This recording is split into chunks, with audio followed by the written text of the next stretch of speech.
True bombshell. Magaling, hataw pagdating sa gilingan, magaling pa rin pagdating sa biritan.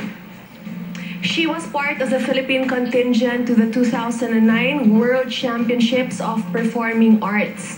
She won a gold medal in rock, gold medal again in Broadway, silver medal in gospel, and bronze in pop. Dami. Galing talaga ng Pinoy. Oo, gusto ko rin maging ganyan ako, te, pag pinapakilala ako. Ano nga?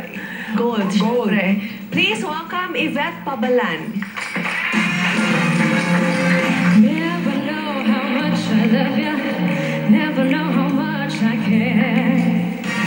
When you put your arms around me, I got a fever that's so hard to bear.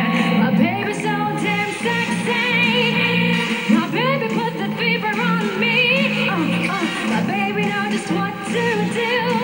You got me boiling past 102. You give me fever. Everybody's got a fever. There is something you won't know.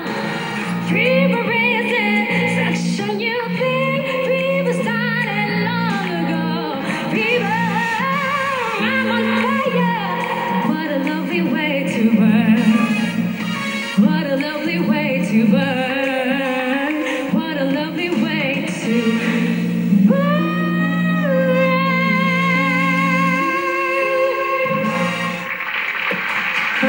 Performer! Thank you. Si ate!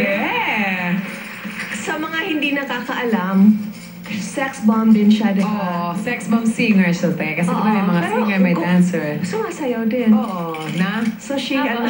So nakatulong yung pagiging sex bomb mo? Malaki po. Malaking tulong talaga ang sex bomb at ang Itbulaga.